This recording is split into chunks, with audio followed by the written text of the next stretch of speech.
So we'll be talking about 3 principles of a successful life کہ ایسے اصول جس سے نہ ہی صرف انسان کی دنیا بہترین ہو جاتی ہے بلکہ اسے آخرت بھی کمال کی ہو جاتی ہے.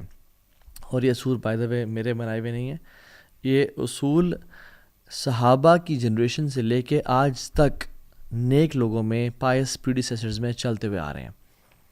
اور یہ 3 اصول وہ ہمیشہ ایک دوسرے کو اپنی زندگیوں میں یاد کرایا کرتے تھے، اور اکثر ملتے یا خط لکھتے یا نصیحت کرتے تو انہی 3 اصولوں کے بارے میں ایک دوسرے کو ریمائنڈ کرایا کرتے تھے. سو نمبر 1 پرنسپل، من عمل للآخرہ کفاہ اللہ امر دنیا ہو.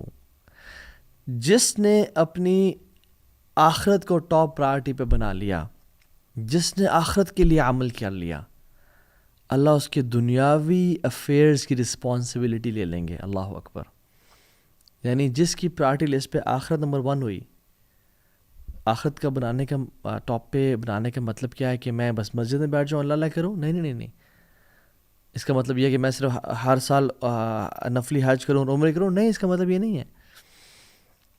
اس کا مطلب یہ ہے کہ اللہ کی رضا میری ٹاپ پرائرٹی پہ ہے، میں اپنے کام میں ایکسیلنٹ ہوں، میں اپنی جاب کروں، دنیا کماؤں، رشتہ داروں کے ساتھ رہوں، فزیکل فٹنس پہ خیال رکھوں، سلیپ مینجمنٹ کروں، ٹائم ویژن مینجمنٹ رکھوں.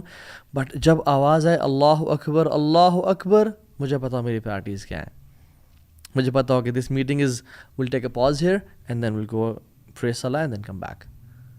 من عامل للآخرہ کفاہ اللہ امر دنیا ہو. جو آخرت کے لیے کام کرے گا اللہ اس کے دنیاوی امور کی رسپانسبلٹی لے لیں گے.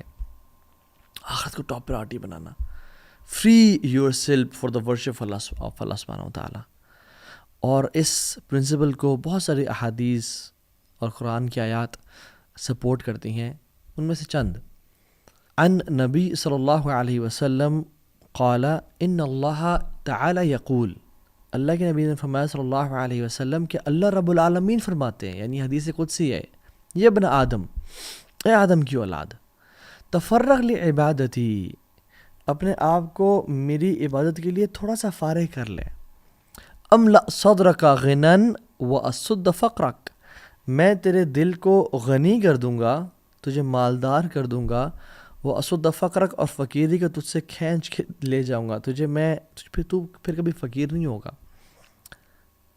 اور اگر تو نے ایسا نہ کیا، وَإِلَّا تَفْعَلْ مَلَأْتُ يَدَيْكَ شُغْلًا وَلَمْ أَصُدَّ فَقْرَكَ، میں تیرے ہاتھوں کو کاموں سے بھر دوں گا اور فقیری کو بھی تجھ سے دور نہیں لے جاؤں گا. اللہ اکبر. سو دوسرا اصول، من اصلح سریرتہ اصلح اللہ علانیتہ، جو اپنی تنہائیوں کو پاک کر لیتا ہے اللہ تعالیٰ اس کی پبلک لائف، اس کا جو امیج ہے اس کو بہترین بنا دیتے ہیں. پہلا اصول کیا تھا؟ جو آخرت کے لیے کام کرتا ہے اللہ دنیا کی تمام رسپانسبلٹی کی ذمہ داری لے لیتے ہیں.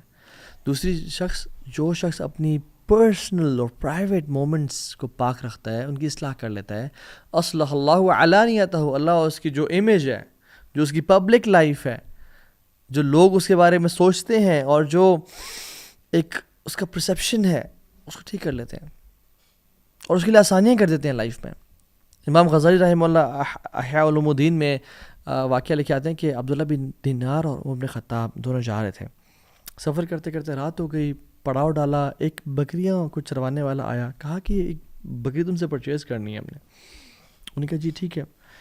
مختلف روایت آتی ہیں اس میں، کچھ میں عبداللہ بن عمر کا بھی آتا ہے، کچھ میں، لیکن عمر بن خطاب والی اوتھینٹک ہے یہ. تو کہا کہ ایک ہمیں دے دو بکری. انہوں نے کہا نہیں، انی مملوک، میں غلام ہوں، یہ شیپس میری نہیں ہے، میرے آنر کی ہیں. تو عمر بن خطاب نے اس کو ٹیسٹ کرنا چاہا، کہا کہ دے دو خیر ہے. اور جب تم مجھے دے دینا، پیسے لے لینا اور اپنے مالک کو بولا کہ بھیڑے کھا گیا تھا، آفٹر آل ایکسیڈنٹس ہیپن. تو اس نے کہا اچھا ٹھیک ہے، میں مالک کو تو یہ بول دوں گا، فماذا اقول للہ، تو میں اللہ کو کیا جواب دوں گا؟ تو عمر بن خطاب بڑے امپریس ہوئے اسے، اور اگلے دن اس کے مالک کے پاس گئے اور اس کو مالک سے کہا کہ میں یہ خریدنا چاہتا ہوں، اور خرید کے اس کو آزاد کر دیا. اور ایک اور روایت میں آتا ہے کہ اس کی بکریاں بھی خریدیں اور بکریاں بھی خرید کے اسے گفٹ کر دیں. بٹ جس میں صرف یہ مینشن ہے کہ اس کو خرید کے آزاد کر دیا، دس از مور اوتھینٹک. اور کہتے ہیں هذه الكلمة اعتقدك في الدنيا، هذه الكلمة اعتقدك في الدنيا وارجو ان تؤتقك يوم القيامة. اس کلمے نے جو تو نے کہا، تجھے اللہ نے دنیا میں آزاد کر دیا، تجھے اس کلمے نے آزاد کر دیا دنیا میں، اور مجھے اللہ تعالیٰ سے امید ہے کہ تجھے قیامت کے دن جہنم کی آگ سے بھی یہ کلمہ آزاد کر دے گا. اللہ اکبر. کیوں؟ کیونکہ اس میں تقویٰ تھا، اس کی پرائیویٹ لائف سیٹ تھی، وہ اللہ کا خوف رکھتا تھا. سو دا پوائنٹ ہیئر از، ہم اپنی زندگی میں کتنی دفعہ ایسے مومنٹس آتے ہیں کہ جس میں ہم تنہائیوں میں گناہ کر جاتے ہیں. اور یاد رکھیں جو تنہائیوں کے گناہ سے نہیں بچے گا نا، حدیث میں آتا ہے اللہ کی فرمایا میں آپ سے ایسی امت کے لوگوں کو جانتا ہوں جو قیامت کے دن آئیں گے بڑے بڑے ماؤنٹینز اور پہاڑ لیکن نیک اعمال کے، لیکن اللہ تعالیٰ ان کو ضائع کر دیں گے. صحابہ نے کہا رسول اللہ کون؟ آپ نے کہا تمہارے بھائی بہن ہوں گے، تمہارے اسکن کلر کے ہوں گے، رات کو اٹھ کے تہجد بھی پڑھ لیتے ہوں گے، لیکن وَلَكِنْ قَوْمٌ إِذَا خَلَوْا بِمَحَارِمِ اللَّهِ انْتَهَكُوهَا، کہ جب وہ تنہائیوں میں ہوتے ہوں گے وہ اپنی اللہ کی حدود کو کراس کرتے ہوں گے، گناہ کر لیتے ہوں گے.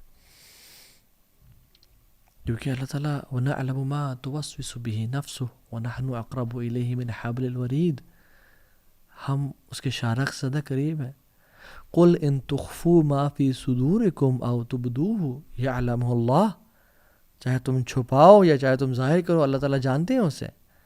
الَّذِينَ يَخْشَوْنَ رَبَّهُمْ بِالْغَيْبِ، اللہ ان کو محبت کرتے ہیں، ان سے اللہ ان کو پریز کرتے ہیں جو تنہائی میں اپنے رب سے ڈرتے ہیں. من خشی الرحمن بالغیب وجاء بقلب منیب، اللہ کو محبت ہے لوگوں سے جو تنہائی میں بالغیب پرائیویسی میں اللہ سے ڈر گئے. اور جو ہم آج بڑی دین کی باتیں کرتے پھرتے ہیں اور اچھے بنے پھرتے ہیں، وہ اس وجہ سے نہیں ہے کہ ہم کوئی گناہ نہیں کرتے. ابن قیم الجوزی کہتے ہیں کہ know that if people are impressed with you, in reality they are impressed with the beauty of Allah covering your sins. وہ اللہ کے استار ہونے پہ کی بیوٹی پہ وہ خوش ہے کہ اللہ نے تمہارے پہ بڑی موٹی چادر ڈال کے رکھی ہے. and Allah یاد رکھیں can make anything public. حضرت معاویہ بن ابی سفیان نے نا حضرت عائشہ کو ایک لیٹر لکھا اور کہا مجھے چھوٹی سی نصیحت کریں.